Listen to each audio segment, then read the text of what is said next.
Halo keluarga sehat Q. Banyak orang yang menghindari MSG karena katanya berbahaya buat kesehatan.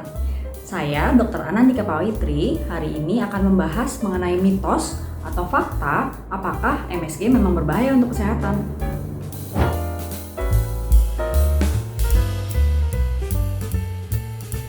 MSG adalah singkatan dari monosodium glutamat. MSG digunakan sebagai zat aditif atau zat tambahan untuk menyedapkan makanan. MSG ini terdiri dari garam natrium dan asam glutamat. Nah, asam glutamat ini sebenarnya ada di dalam tubuh kita yang dia berfungsi untuk memberikan rasa asin gurih dan kita sering sebut sebagai umami. Selain di dalam tubuh kita, dia juga ada di dalam makanan-makanan yang sering kita temui sehari-hari, misalnya keju, tomat, maupun rumput laut. MSG atau yang sering kita sebut sebagai vetsin ini berfungsi utama sebagai penyedap makanan. Nah, selain itu dalam jumlah yang sewajarnya, MSG dapat berfungsi untuk mengurangi penggunaan garam yang berlebihan. Kemudian juga bisa berfungsi untuk meningkatkan produksi dari air liur di dalam mulut sehingga dapat membersihkan sisa-sisa makanan serta bakteri yang masih ada setelah kita makan. Kemudian setelah itu juga dapat meningkatkan nafsu makan dengan cara meningkatkan hormon yang mengatur dari nafsu makan ini. Sebenarnya telah dibuktikan bahwa MSG ini aman untuk dikonsumsi siapapun termasuk untuk dikonsumsi oleh anak-anak.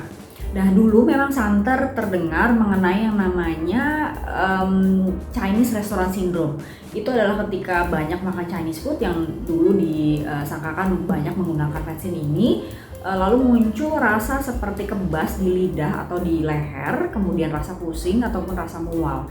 Namun saat ini hipersensitivitas terhadap MSG ini dikelompokkan ke dalam gejala kompleks MSG. Apa saja? Itu adalah gejala-gejala seperti pusing, kemudian sakit kepala, adanya muncul rasa kebas, kemudian berdebar-debar, mual, diare, dan beberapa gejala lainnya. Walaupun gejala ini sebenarnya ringan dan bisa hilang dengan sendirinya. Biasanya gejala-gejala ini muncul ketika mengkonsumsi MSG lebih dari 3 gram.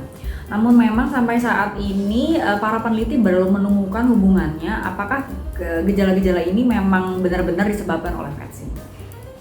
Terdapat beberapa kontroversi masalah kesehatan yang dihubungkan dengan penggunaan MSG. Beberapa di antaranya adalah obesitas dan tekanan darah tinggi. Tapi apakah benar demikian? Nah, jadi mungkin secara tidak langsung bisa karena MSG kan tadi fungsinya adalah meningkatkan nafsu makan.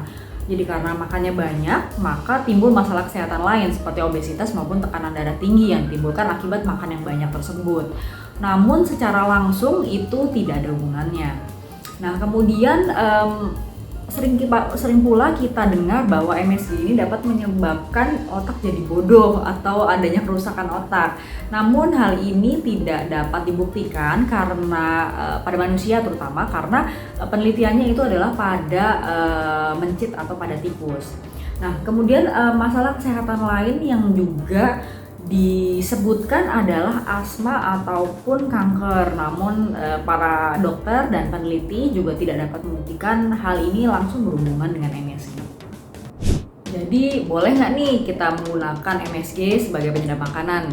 Jawabannya boleh, asal tidak berlebihan. Jadi memang yang disarankan itu adalah menggunakan 0,5 gram setiap kali konsumsi.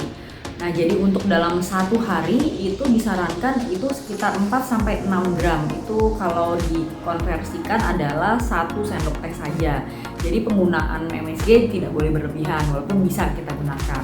Karena sebenarnya dari bahan-bahan makanan yang kita konsumsi sehari-hari seperti daging, sayur, keju, dan yang lainnya itu sudah ada asam glutamat yang menyebabkan rasa asin gurih yang sebenarnya bisa kita rasakan.